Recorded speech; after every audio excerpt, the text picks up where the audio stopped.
what we'll do is we'll start off with the introductions of people that come here every time. Know how we do that, but why don't we start with Tom over here? Tom Muller, unemployed. Steve Cobb, New Mexico Company. Jim Schauer, New Mexico Companies. Dave Clark with the Check these out. Lee Holy, semi-New Mexico Companies.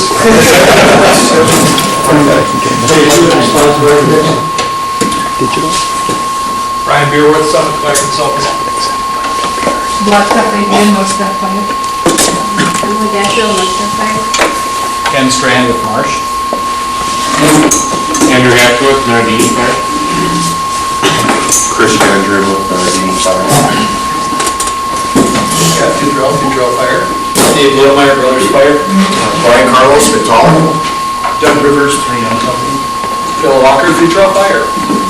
Dan Goldberg, 3M. Tom Antel Associates. Paul Watercutt, Simplex Grinnell. Ed Meyer, Norfolk Design. We're going to start off with giving some time to Scott to talk about some of the activities that he's been involved in. All right, I'll make this brief, briefer than my usual Governor's Council reports. There's several things going on that this group should be interested in, and I really wish we had more people here, some of our AHJs and things like that. First of all, the ICC, the International Code Council, is looking to adopt, the meeting this year is in September, it's in Minneapolis.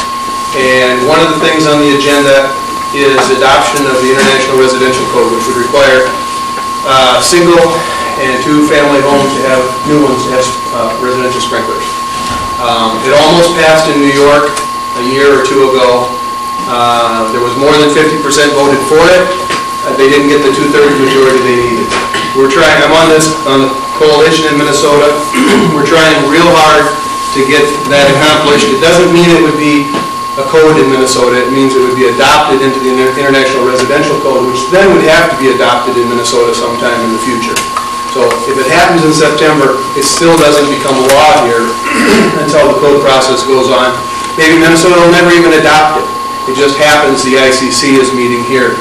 But we're looking to make history in Minnesota, and I've got a couple of flyers. Unfortunately, with the support of the NFSA, which is a big supporter here, they're going to be printing hundreds, if not thousands, of documents to get out to, in particular, the HJs. We've got it. The HJs are the only ones that can vote. If you're an ICC member like I am, you guys probably are, you and I can't vote. It's got to be a governmental member that can vote. But we're trying to get enough of them out to offset the home builders who are saying residential sprinklers cost $5 a square foot or $10,000 or $15,000 to put in, things like that. So we're doing a lot. I'm going up to the Cuyuna Range to talk to those fire chiefs in 2 weeks. We are just trying to get people going, and we've got these flyers. I'll leave a couple of them here you can look at if you're interested in looking. There's not much you can do other than talk to fire marshals, fire chiefs, although both FMAM and all three, FMAM, the fire chiefs, and IAAI are all on board and supporting this. And I'm actually meeting with the Minnesota League of Cities to see if we can get them to go forward. One of the big problems we've got right now is all the new home construction, and the majority of it is lightweight construction. It's a lightweight 2x4 truss construction. We're starting to lose firefighters. Most communities won't even put a firefighter on the roof of their home now because the roofs go in a matter of 20 minutes or less, and they can't see it happening. And so if we can get sprinklers in the house, we're not going to have firefighter injuries. And I'm going to take an extra minute. There's a big uproar right now about kids falling out of screens. So we're going to have some new legislation and some new requirements. How many have really fallen out and died in the last couple of years? A couple? A whole bunch have fallen out, right? 6 or 7. How many kids have died in fire in a year? We lost 40 people in Minnesota, 41 I think officially last year. And where's the outrage? 3 kids just died in Iowa in a home fire. Where's the outrage? No, we're going to have legislation against screens. Common sense, but we're not doing it. So anyway, Don't forget pool covers.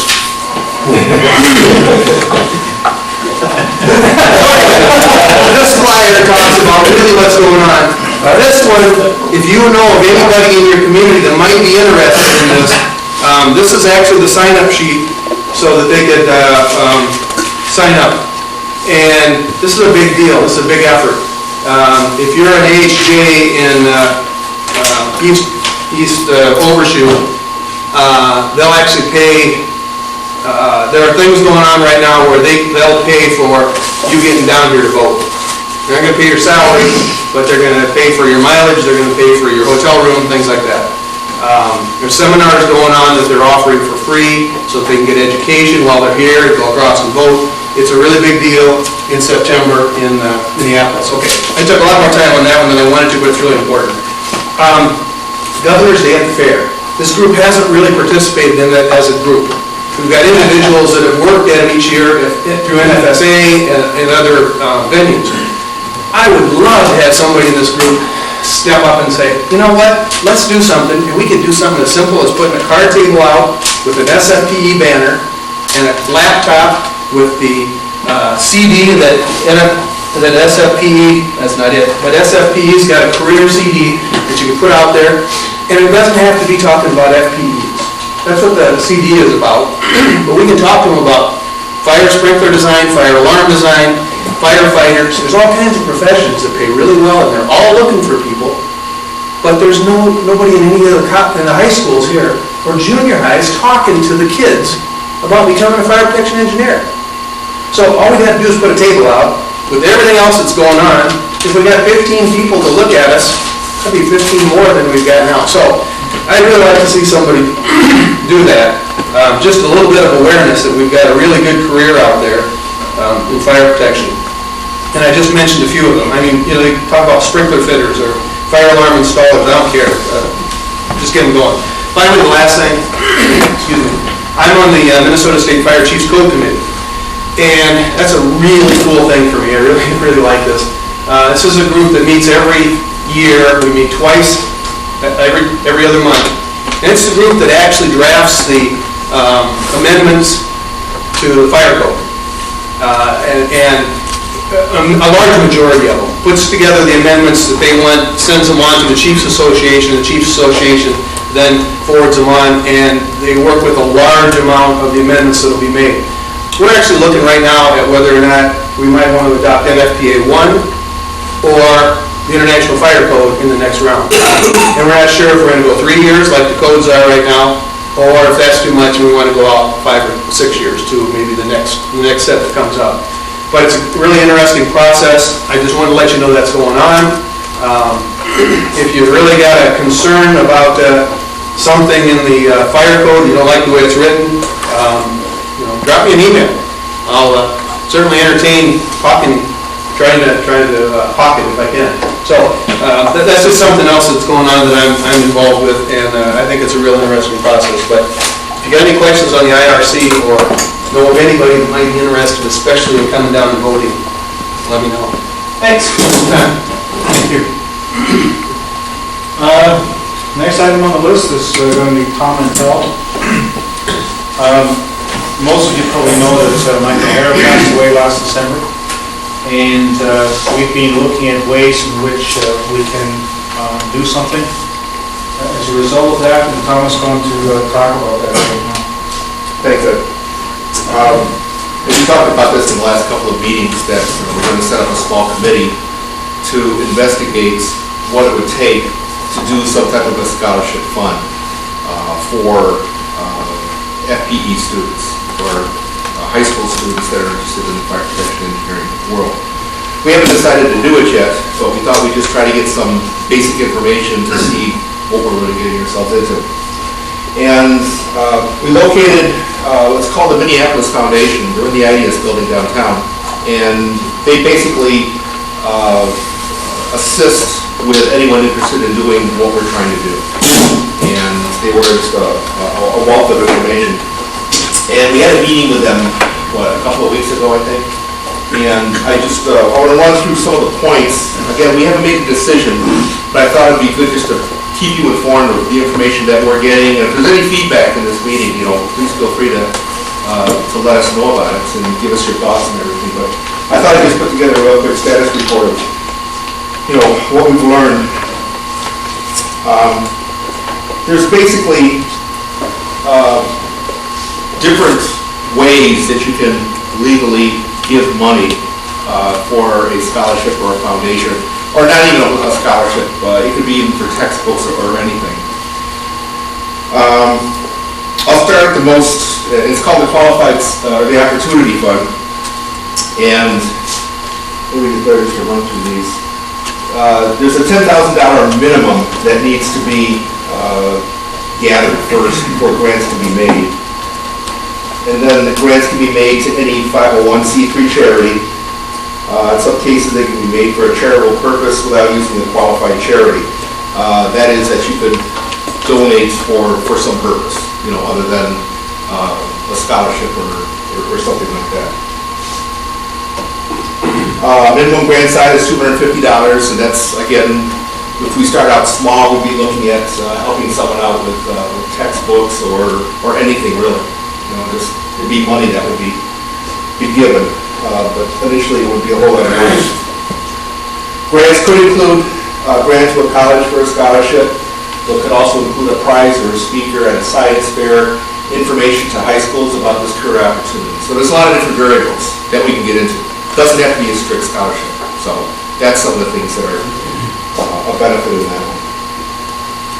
If you apply for your own 501c3, and that's something that we were talking about that our chapter might want to do, you could use our 501c3 of SFPE, then the grants will go directly back to the chapter. So if we didn't have a 501c3, we could use national SFPE, and then that money would come back. But you also set it up so that you can make grants to other 501c3s, including other colleges.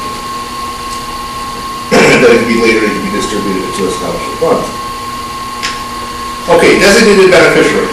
This is an interesting one. Again, $10,000 before grants can be made.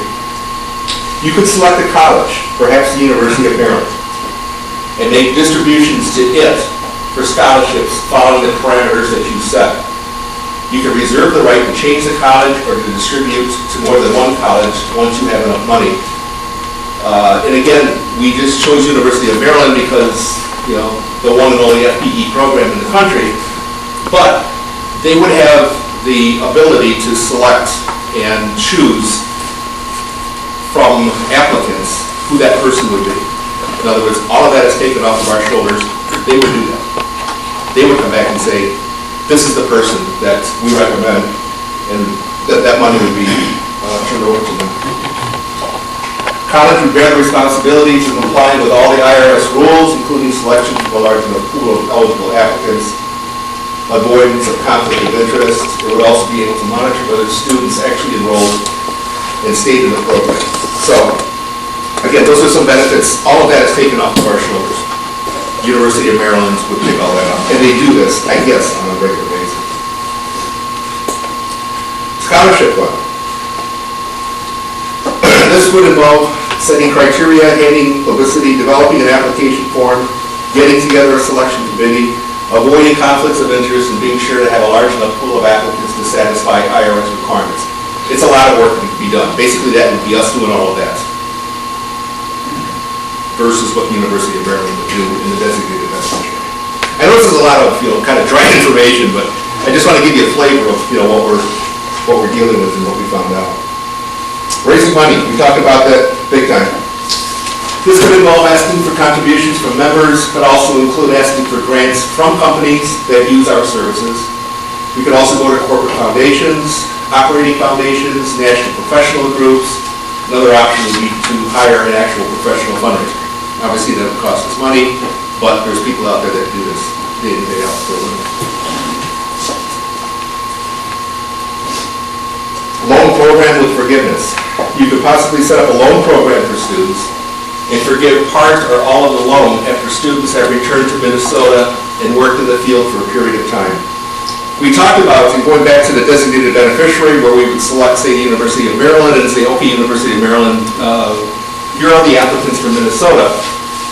But as part of the deal, as part of them accepting the money, they have to come back to Minnesota and go to school work for X amount of years after they graduate, just so that they don't take our money and go to work in Virginia or, some other place.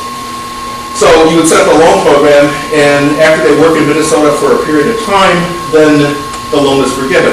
If they don't, they come back here for a couple of years and decide to go to Florida, then there would be some type of repayment program that would be set up. So that's also possible. Doesn't require further research. I'm not sure how to handle it, but I'll see what I can find out. And so we talked about this, and there's rules and regulations and everything else that have to happen with using other scholarship services, you would work with someone like Scholarship America to get good publicity for offering the scholarship and reach students all over Minnesota. They're especially good in greater Minnesota, because again, we want to advertise across the state. So this looked awful attractive. And then rethinking a plan for retaining FPEs in Minnesota, she suggests we want to check with the Itasca project, which is here, or other employee groups who are addressing this problem to avoid reinventing the wheel. There's Itasca project, which is specifically set up to try to maintain and educate and keep the brain trust, quote unquote, in the state, instead of having it exported, somewhere else. They have already worked on it. They have programs already set up. We could tap into them and try to get some additional information that they've already worked out. So, I also come up with an incentive plan for FPEs coming to Minnesota, such as a help with a mortgage or something on that order. This would probably not be charitable tax deduction, but could be a business expense. Again, another option that she suggested. That's it. So, again, that's where we're at. I think that the committee's going to meet sometime in the next 30 days, rehash all of this, see what direction we want to go. We're also going to try to see, and raising money is the big one, because again, $10,000 is the minimum, so we'd have to come up with some way of tapping into that and try to put together some funds and try to establish something. So it's a work in progress, but that's where we're at. If you don't mind, I'm going to mention a couple of other things in regards to this. The other thing that the fundraiser mentioned to us was that if you're going to do something, you got to do it within the first year after the person has passed away. In other words, Michael Hara passed away in December, and therefore an ideal time to raise funds is on the 1-year anniversary of his death, if you're going to get people involved that are interested in it. From the professional's point of view, after that period of time, it really tails off. People lose interest. They don't want to be involved necessarily. They don't care what Michael Hara was or wasn't. So we're being told that if we're going to do anything, and if we want to have a chance to be successful with this, we really need to do it now and not 5 years from now, if it's going to be in his name. I can always do something else, but this is kind of where we're at. And Scott, you believe that there are, because of Mike's national stature, if you want to call it that, a lot of people know him across the country, that there are more financial sources available than just in Minnesota. And we actually started looking at it, and I think Tom gave us a bit of an insight in that. There are so many places where there's a lot of money sitting, waiting to be distributed to a worthy cause. And therefore, the idea is that if we can come up with a way to enhance the professional fire protection engineering in Minnesota, there might be money available just for that, for the retention of people in Minnesota. So there are a lot of places where there's money. When you think about $10,000, let's not think about, well, I could go to my wallet and fish out $10 or $50 and that's going to do it. She was basically saying, if you don't have $10,000 together, it's not even worth talking about distributing money from it, because at 4%, that's $400 a year. So $10,000 in the kitty is $400, where you don't even buy, looking at my daughter's medical boots, 1 book or 2. So that doesn't really cut it. So we got to get to something more substantial than that. And the whole idea was that we would do that in Mike's name, because Mike has really furthered the fire protection engineering industry during his lifetime. And I think that's really what we're talking about. So that's what that's all about. And the other thing is that unfortunately the slides are not back up there again, but what we were told was that the descendancy of responsibility, in other words, if you start with the most broad-based fund, the scholarship fund, right? You are allowed to take that money and distribute it to many other causes, including a dedicated scholarship under Mike's name. But you can't go back. So you can take money from here and go that way. But once you're here, you can't go back up and say, oh, by the way, we can't find any way to do this, so let's go back and make it a little bit more broad-based. You can't, it's a one-way trip. So you start with the least, with the broadest base, and you narrow it down as you find out that you're actually raising funds, etc. So that's kind of where we're at this point in time. We've talked about it, we've kicked it around. Obviously, it's going to take horsepower, people that have time to do this, to get involved in some of this stuff. Tom, you really want to do this. Dave Nelson is on that. Scott was involved in discussion. So that's kind of where we're at. So it's sort of a now or not. You know, we got a few months to do this, but we don't have the next 4 or 5 years. It's something that needs to coincide with a 1-year anniversary. Like I said, the lady from the Minneapolis Foundation recommended or suggested that if you don't hit it on the date of Mike's passing, the first-year anniversary of his passing is really a significant date. And that's what we're targeting for right now, is to do something at that point, to make an announcement at that point. And I know the $10,000, you know, when we initially heard that, we rolled our eyes back and said, you know, how are we going to take this little Minnesota SBE chapter and come up with $10,000? But there's a lot of number of Fortune 500 companies in the state that, as a business owner, there's this thing called taxable income, taxable business income, and donations are a legal form of reducing your bottom line. So there's corporations out there, the General Mills and the 3Ms and everybody out there, that set aside a certain amount of money every single year for the specific purpose. And that's one of the challenges that we have, is to try to tap into that, because we feel that it's a heck of a good worthy cause. And that's, again, that's the way that we're going to try to present it. So that's what we're going to do. And I just want to reiterate one thing you said. $10,000 isn't enough. It's not. If we're going to do $10,000, then we should find a way to do it that isn't a foundation or a scholarship. And that's fine. If this group can only come up with, if this group wants to and can come up with 5 or 6 or 8,000, fine, we'll do something, you know, come on. I think that's the way we're leaning. But if we really want to do a scholarship, I certainly haven't been in college for a long time, but my kids are, and I know what it costs. And we're not going to give away a $1,000 scholarship and expect to have somebody come back here and work. You know, so, you know, this has got to be a $100,000 or a $200,000 eventual. I just threw out some numbers. I don't know. Some big numbers. We're not talking $10,000. So now we've found what our options are. The next step is to figure out how we might fund it. And so if anybody has any contacts, information, or even pledges, I guess, we're kind of going to need to know that. I had people from WPI and from the East Coast in December ask what we were doing and tell me they would contribute. But now I don't know if they've already done something, and I don't know what level, but I know, you know, his mentor and people like that told me that they would be willing to contribute. So the next step is to see what we can put together fund-wise. So I just want to remind you guys, if you're an NFSA member, you probably get your electronic bulletins in the email, just as I do. And those guys managed to raise $249,000 in a matter of 4 months. Now that's an industry fund that's set out there for the promotion of the industry. It's a little different thing, but the point is, almost $250,000 in 4 months from some of the major sprinkler companies that simply said, here's $5,000, here's $10,000, here's $50,000, here's $25,000. There you go, $250,000.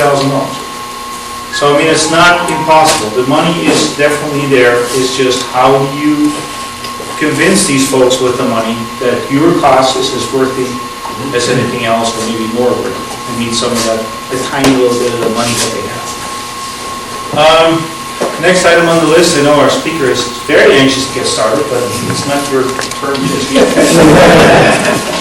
This is, seeing that he actually is a paid-up member, he actually has an interest in this, because what we want to do right now is turn this over to Ryan, who has been heading the bylaws, or actually the Constitution Committee. We have had a committee rewrite the Constitution. All the paid members have received a PDF copy in their email.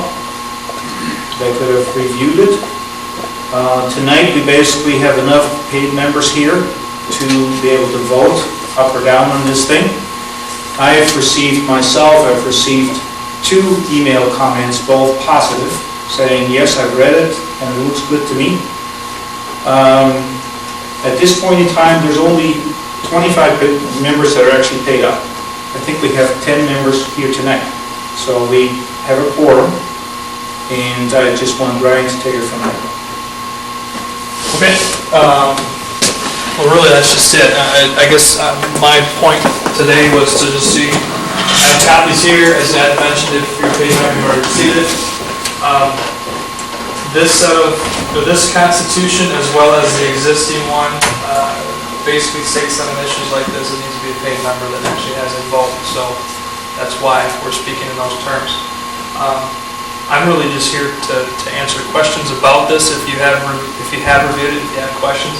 I have not received any comments at all from other people, so I hope that's good, that either people are okay with it or they don't care. But nonetheless, I think it's just an issue of voting, so. Could I just see for a moment who all the paid up members are, please? 1, 2, 3, 4, 5, 6, 7, 8, 9, myself, 10, 11. That's almost half the membership, but certainly, I haven't heard negative feedback from anyone. And I guess, have you guys actually, you received that PDF, did you actually take a look at it? Do you think this is fair and reasonable, what we're doing here? And I think what we're basically asking for is the members assembled here tonight, are they in agreement with changing from the 1964 Constitution to the one that has been constituted by the committee this year, of which Doug is a member, Scott is a member, and Ryan is a member. Those are. And I'd like to make a motion that the rewritten Constitution be adopted by the Minnesota chapter of SFPE. Do I have a seconder? I'll second it. All in favor? Aye. I don't see any nays. It has been accepted. That's still a draft copy. Anybody want to print a copy? Let's hear it, possibly. I'm going to take one one. on the table. Okay. Well, that should have taken a heck of a lot longer than that. Let's keep up with it. Yeah, exactly. The fact that it took 14 or 15 to whatever number of divisions that we went through. Yeah. Didn't need any more. I mean, you guys were in for what, 6 months? Put this together? It was about a 6-month effort for those people that were not involved in it.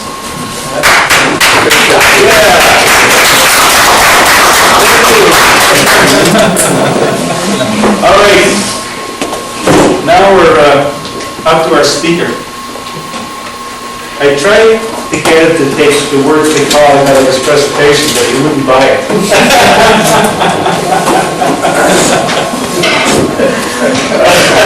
I want to be there. I must say that we always tell our presenters to, if at all possible, talk about a technical subject that is not necessarily front and center in their own product, but in this particular case, it's hard to avoid. So, accept my apologies for that, and I guess let's have a look. Warm up, unless we turn the light off or something, it might need to warm up. It's all yours, Brian. So Ed, again, I'm Brian Carlos with McCulloch. When Ed first asked me to give a presentation, I was all gung-ho for it, I still am, and he asked me to give a non-proprietary presentation. So that takes me from about, 50 slides that I have about pre-action systems down to about 10 slides. So my presentation is going to be a little subjugated here and a little truncated, and we'll just get through it. This could be as informal or as formal as you guys want. If anyone has any questions, feel free to ask. If I can't answer it, I'll get someone that can. Maybe there's someone else in the room that can answer that question. Again, my presentation tonight is about pre-action valves and their release mechanisms.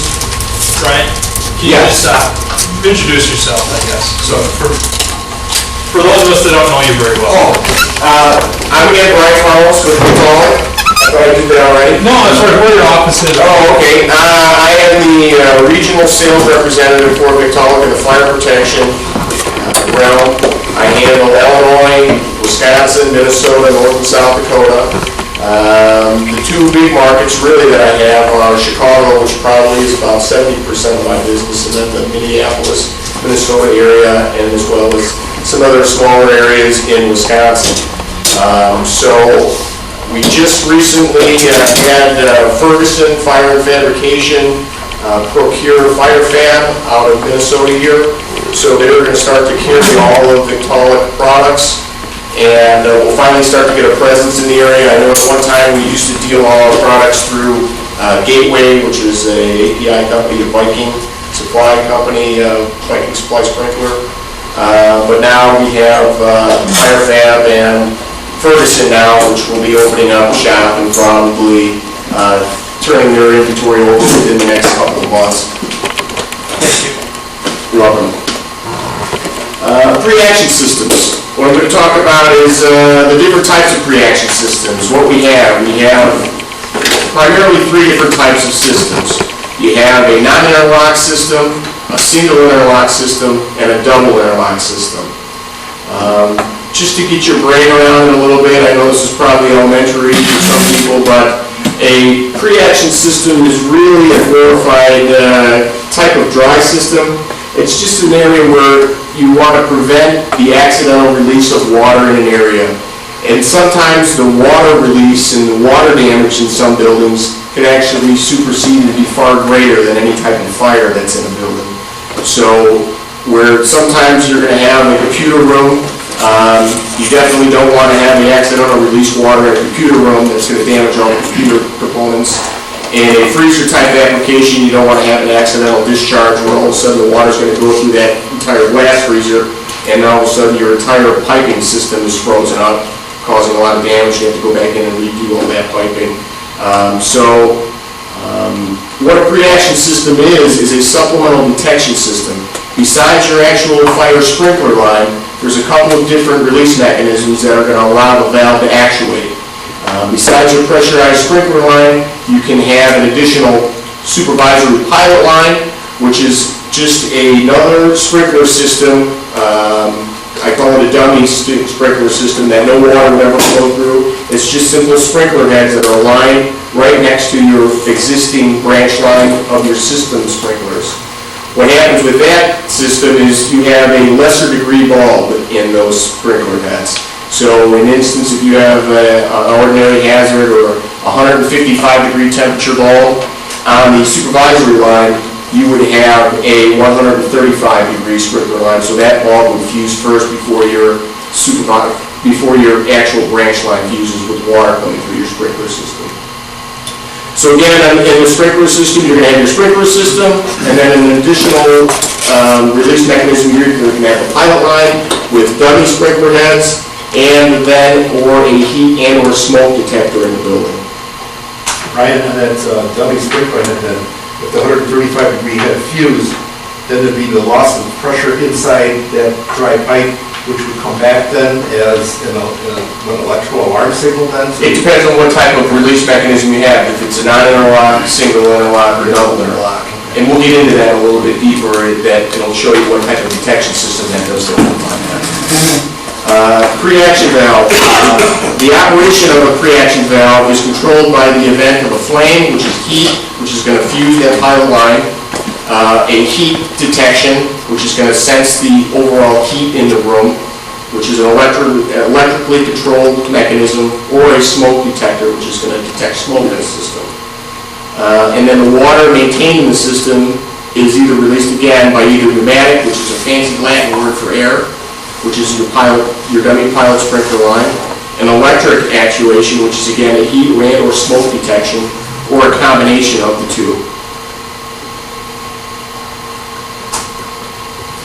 In a non-interlock system, what you have with this is either a pneumatic or a electric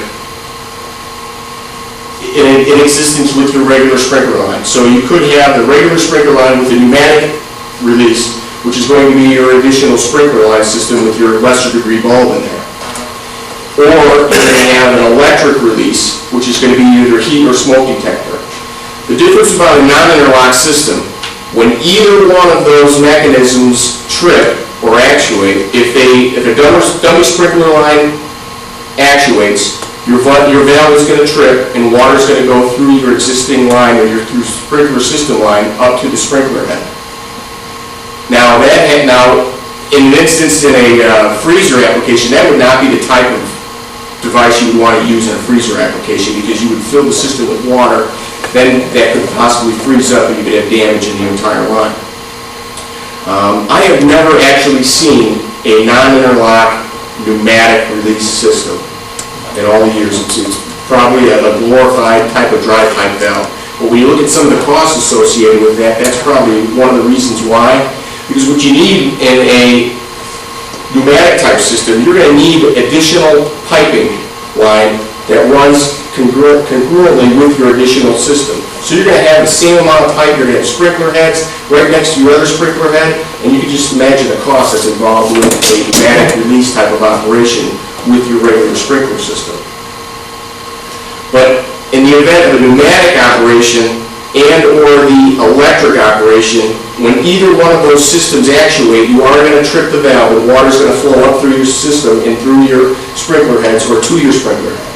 In the event of the pneumatic non-interlock system, if my dummy pilot line sprinkler fused, the water would then actuate through the valve and the water would run up and through your sprinkler head system through the sprinkler system. If that bulb fuses, then water would come out.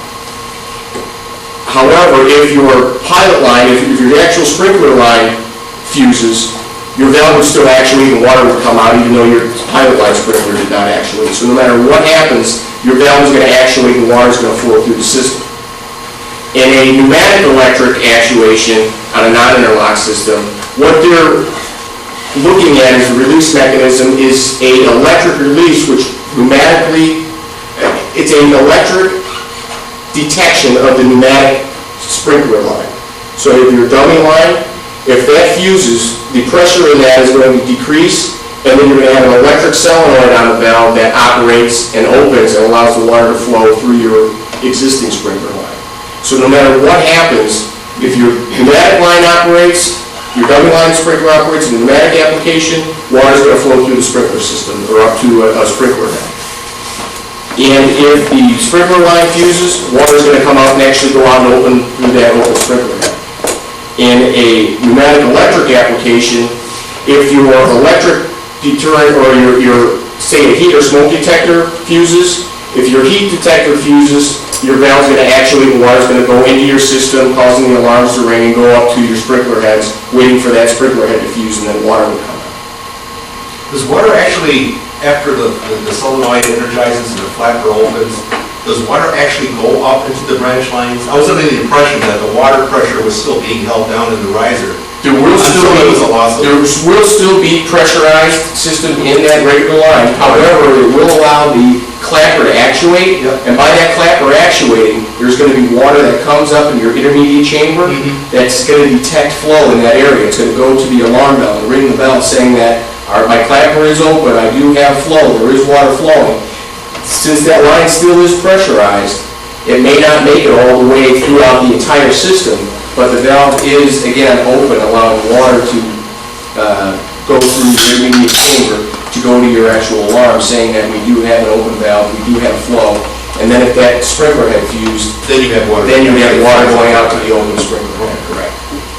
Can I ask, is that even with an electric pneumatic valve? An electric pneumatic, are you talking non-interlock, single interlock, double interlock? In a double interlock system, you would need two events to occur. I just wanted to verify Yeah. what you were saying. We'll get into that a little bit. Sorry if I'm not making myself perfectly clear on some of these components. Does a non-interlock system make Is there a sense? single interlock, either one, the electrical or the mechanical, energizes the flapper?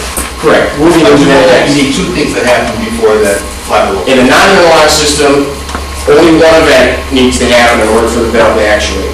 Either your pilot, your dummy sprinkler line could fuse, and your water would then open the clapper, and the clapper would begin to alarm saying that we have flow, or your pilot line would fuse, and you'd have flow going in through, your valve would actuate, you'd have water flowing to that open sprinkler head. Again, in the non-interlock system with the event of a heat or smoke detector, it would still allow the clapper to open, still getting flow, ringing the alarm saying that we have an open clapper, we're beginning flow, and then it wouldn't come out the sprinkler head until that bulb actually fused.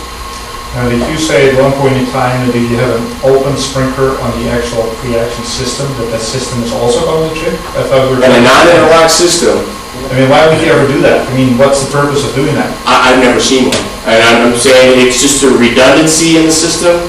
The only time I've ever actually seen a non-interlock electric operation is in a paper warehouse, where they wanted some other detection system to detect and make sure it was a heated warehouse, and they just wanted to make sure that in the event that the heat or smoke detector would go off, it would be in water to flow through the piping system.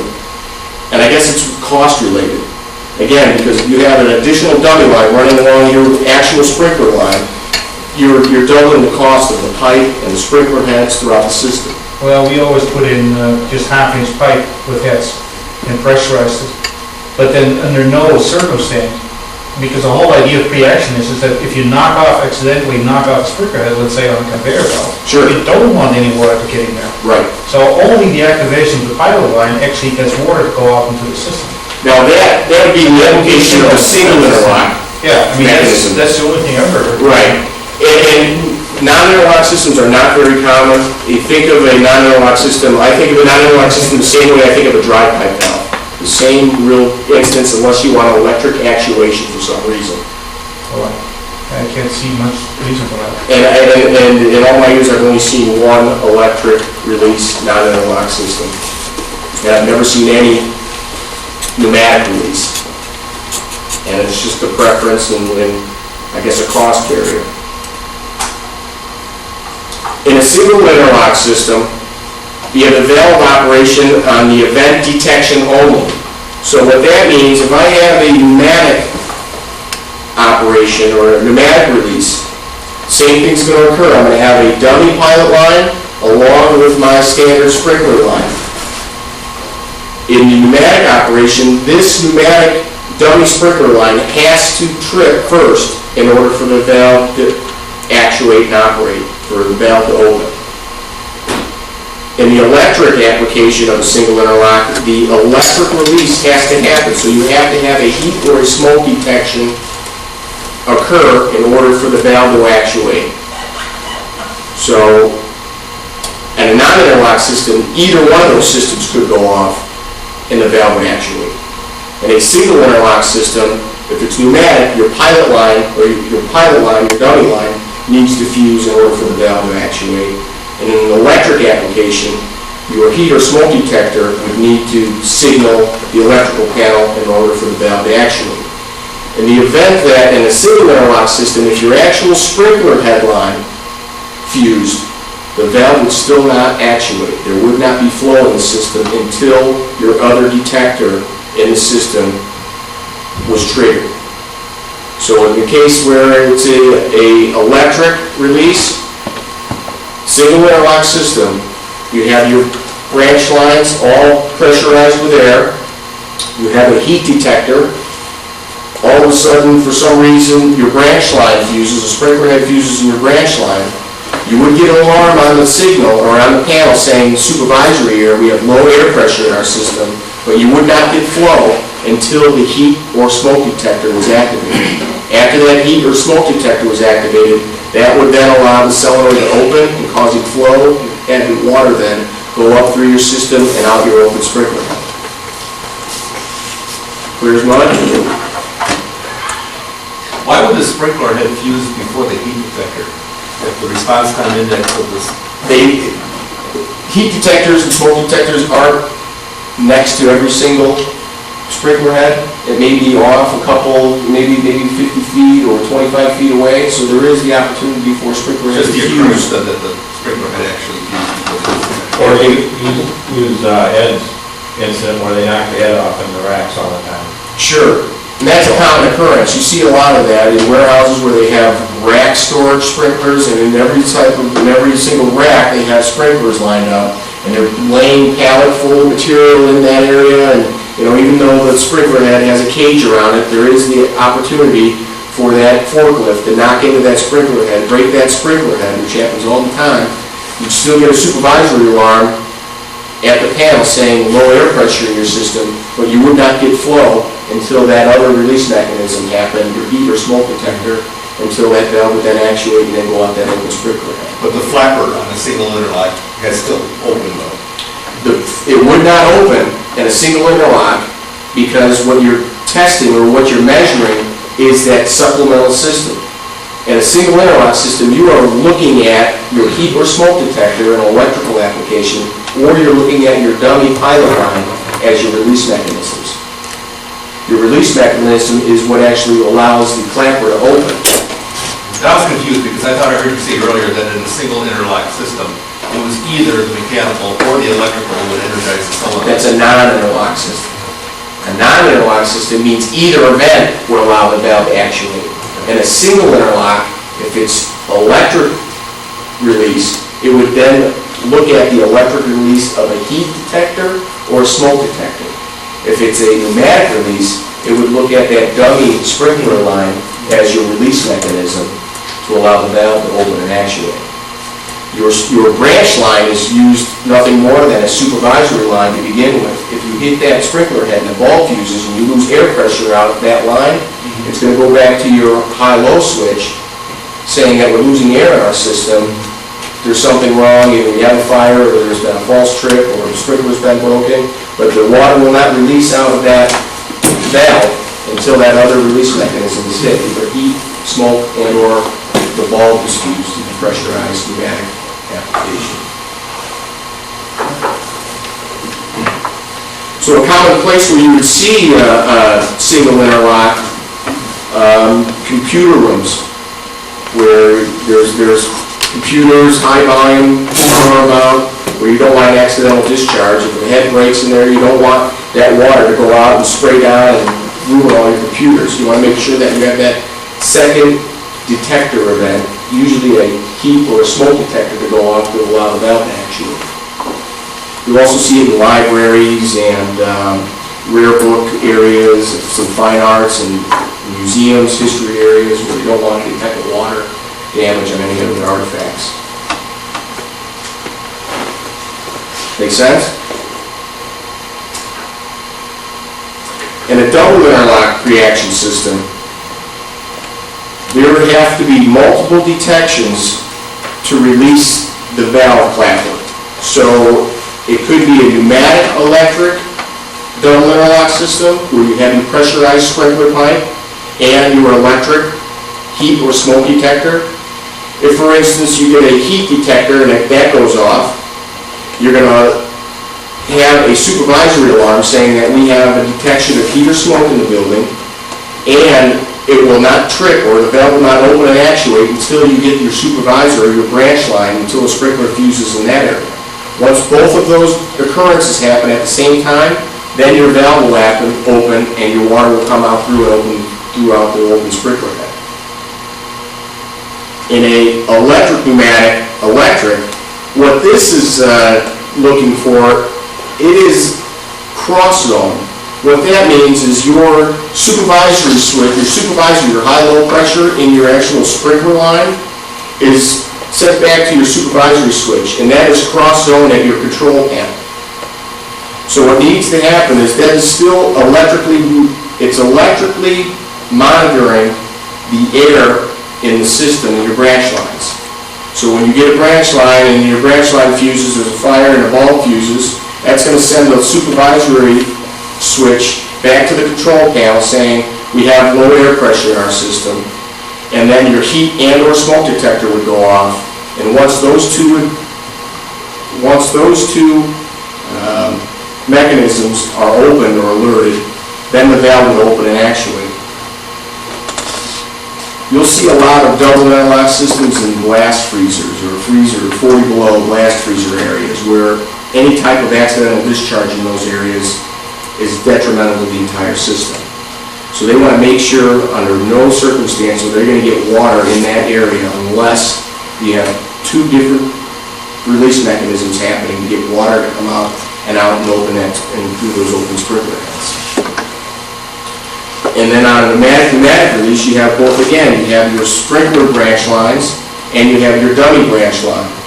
And both of those need to fuse. Your dummy sprinkler line would need to fuse first, and then your sprinkler system would need to fuse in order for that two signals to go back to the control panel to tell the valve to open and actuate, letting water come out and open through the sprinkler head. Does that make sense? Clear as mud?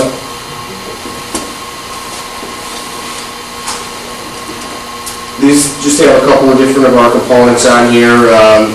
I know in some manufacturers you have a different sheet we have to follow along. I want electric, pneumatic release, and I got to go this way, and I got to come back and I want this component in there. With Victolic's component, I'm sorry to be not proprietary, but in this area we have one component that has the electric solenoid on top that looks for your heat and or smoke detector, and on the bottom is your pneumatic actuator, which judges or looks for your low pressure in your piping system. This would be a pneumatic actuator. So here I'd be looking at both air pressure being lost in your supervisory line and air pressure being lost in your actual sprinkler line. I do have a brief animation of how the valve works and actuates.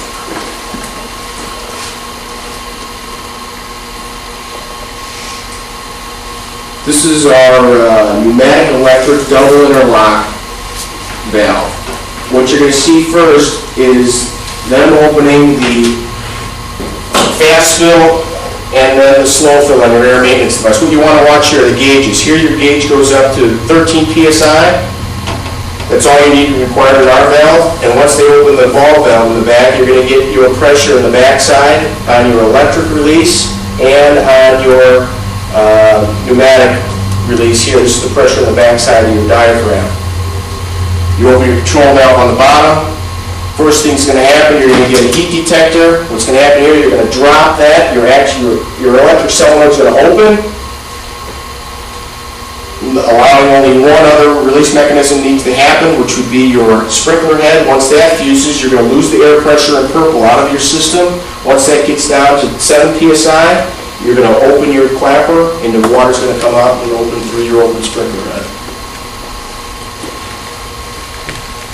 That's a non-interlock.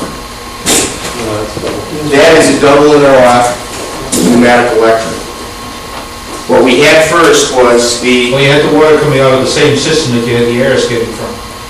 well, this is where we're going to get into a non-proprietary type of thing. You know, our valve is different than every other valve in the marketplace today.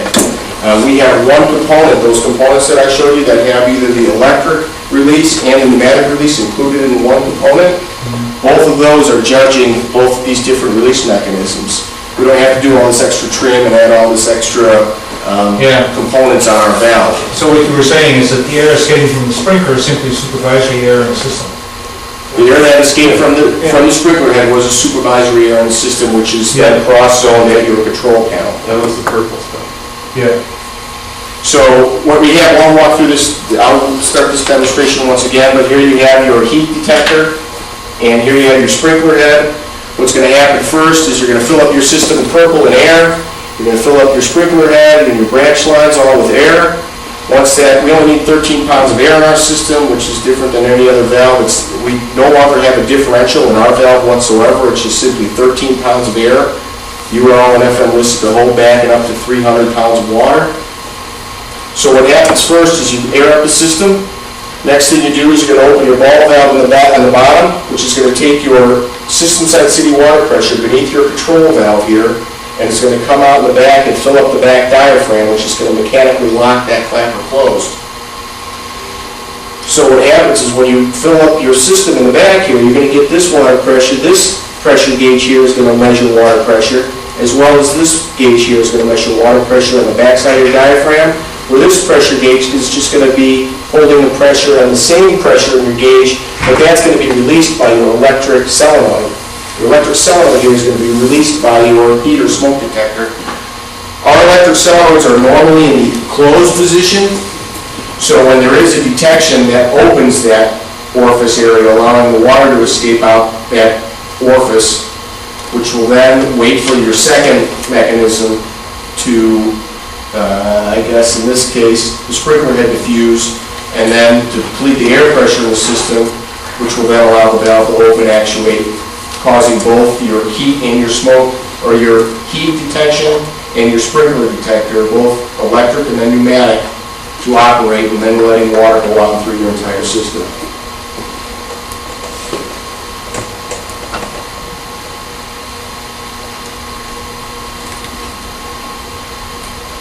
So again, air is in purple. We open our fast fill on our air maintenance device. Once that gets up to 10 psi, we close off the fast fill and turn on the slow fill, which is a smaller orifice, which can't keep up with the broken sprinkler head. We open our ball valve in the back portion of the valve. You'll see both gauges register that water pressure. And then you open your control valve on the bottom, which takes your system side city water pressure up to the bottom side of your clapper. Fire activates the heat detector, which drops the pressure on your electric solenoid. You see that's down at 0.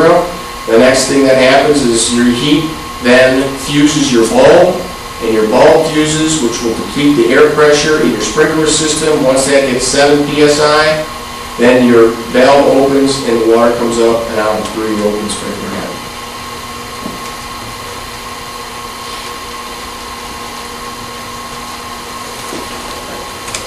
And then, of course, inside here we have our manual pull station.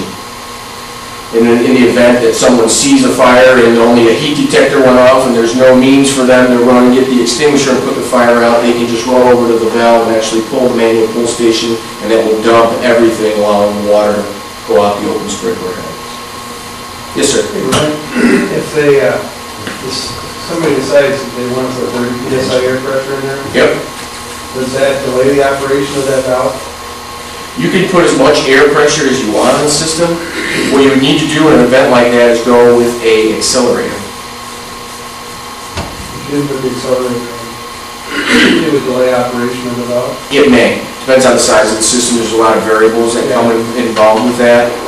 But, you know, to get into some proprietary things about our valve, it only requires 13 pounds of air in the system, UL and FM listed, to hold back up to 300 pounds of water. No matter what your incoming system side city water pressure is, 13 pounds of air can hold that back. Less air in the system, less moisture in the system, less propensity for ice plugs in your system, plus less pressure to escape out that open sprinkler head to deplete that air so your valve actuates. Most systems are running on a differential type valve, where it's a 5-to-1 or 7-to-1, maybe 17-to-1. You know, Viking one is at 11-to-1. Reliable Tyco is about a 7-to-1 differential.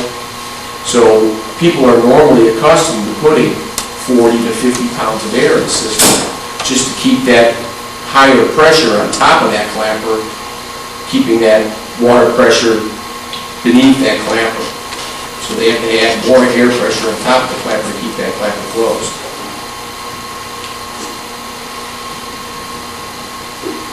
That's all I have. Steve, Brian? Yes, sir. Another one too, now this one being, you only need 13 pounds. Yes, sir. That's not very much. Like in normal pre-action systems, and of course you can't do grids and you're limited to size. If you get too large of a system where the air is compressible in there and stuff, is that going to have more of a factor because you've got the lower pressure to start with?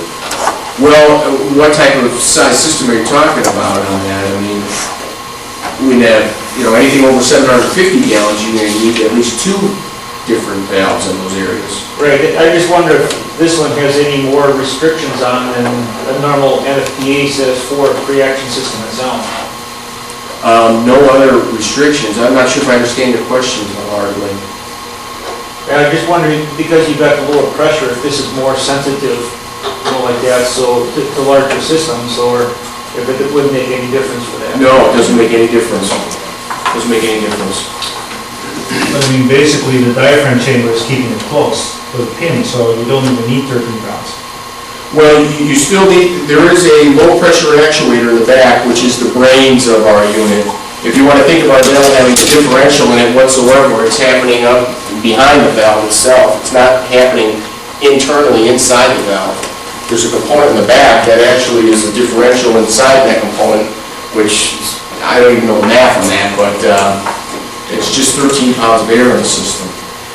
I mean, I remember the old Grinnell valve used to also pre-action valves with the auxiliary chamber on the side. All you needed was 5 psi. You put one of those tiny little compressors and panels in to put the 5 psi pressure in, because that was purely supervisory air. It didn't hold anything back. It was just to confirm that the pipe was intact. You know, it's all kind of a permutation of the same thing, more or less. So, you know, but you guys, what you guys are different is definitely that double stacked unit there. I can see that's definitely different. Yeah.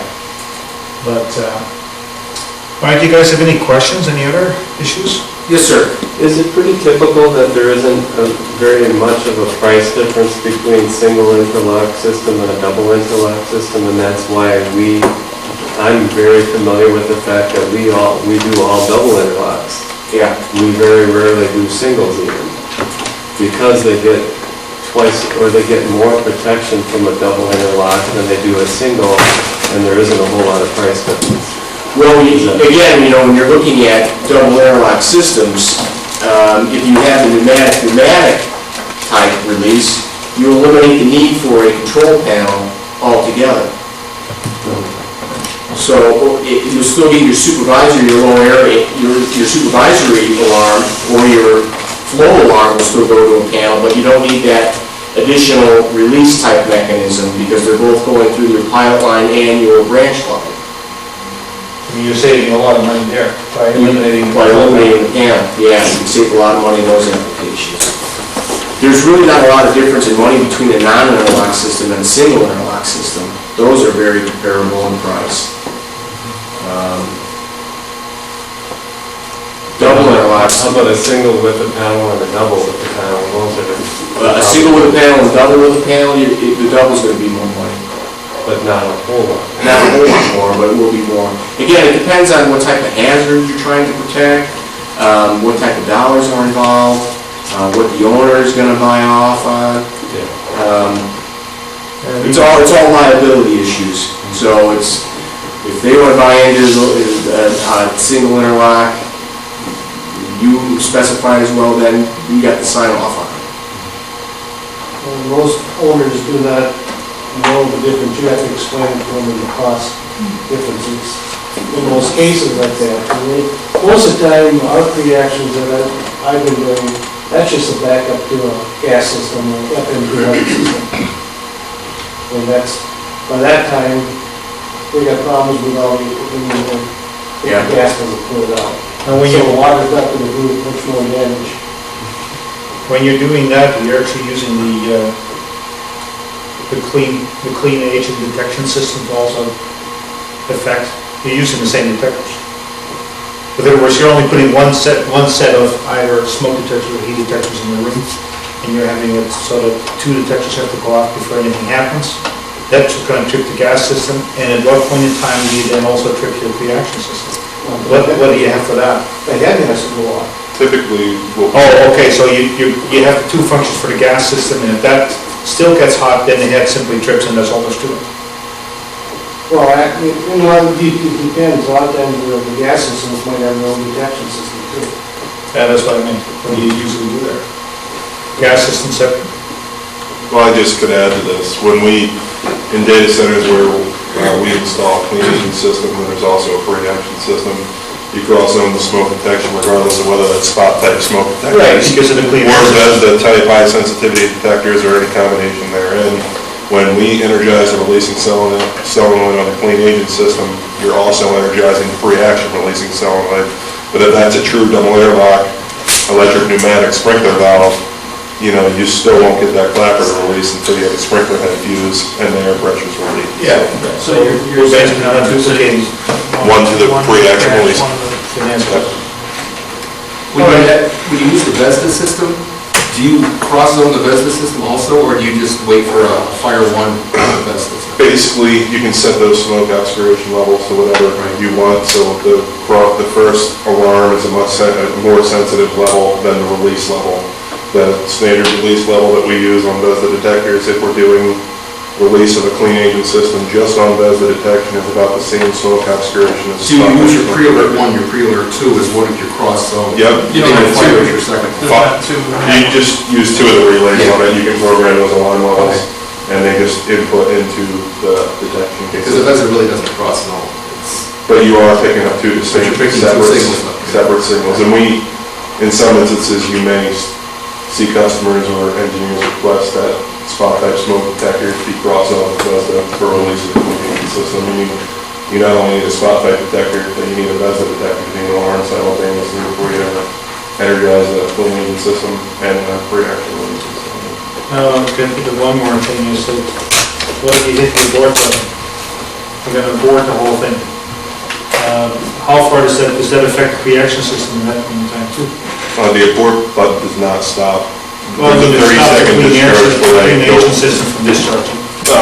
As long as it's depressed, which means someone's making a distinct decision to hold that abort button. So that has changed over the last few years. It used to be you hit the button and stayed in.